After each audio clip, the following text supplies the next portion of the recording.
ରାଜରାସ୍ତାରେ ଅନ୍ନଦାତା, ଆଖିରେ ନିଦ ନାହିଁ, ପେଟରେ ଭୋକ ନାହିଁ।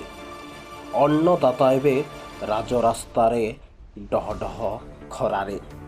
ହଁ ଆଜ୍ଞା, ସରକାରଙ୍କ ନିର୍ଦ୍ଦେଶ କ୍ରମେ କଳାହାଣ୍ଡି ଜିଲ୍ଲାର କୋକସରା, ଧର୍ମଗଡ଼ ଓ ଜୟପାଟନା ବ୍ଲକର ମେଗାଲିଫ୍ଟ କେନାଲରେ ପାଣି ଛାଡ଼ିବା ପରେ ଚାଷୀ ତତ୍ପରତାର ସହ ରବି ଚାଷ ଆରମ୍ଭ କରିଥିଲା। 18,885 ହେକ୍ଟର ଚାଷ ଜମିରେ ଚାଷ ମଧ୍ୟ ହୋଇସାରିଛି। ଧାନ ଅମଳ ହେବାକୁ ବସିଲାଣି।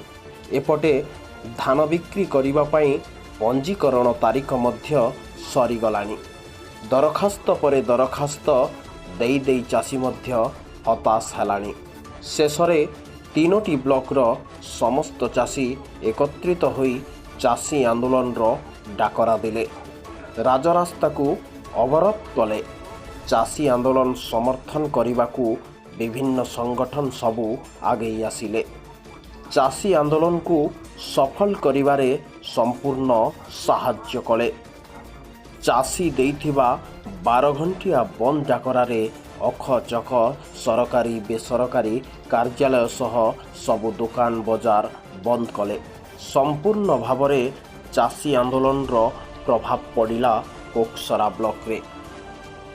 ଚାଷୀ ଜୀବନ କାନ୍ଦୁଛି ସରକାରଙ୍କ ଏଭଳି ନିଷ୍ପତ୍ତିକୁ ଭାବିଲା ବେଳକୁ।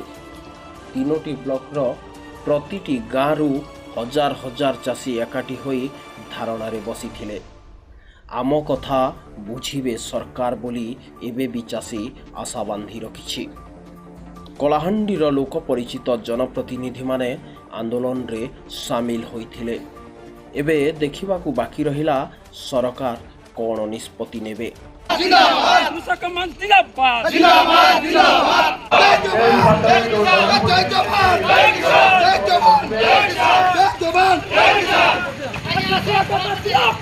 କୋକସରାରୁ ଖବର ଆମର ବ୍ୟୁରୋ ରିପୋର୍ଟ।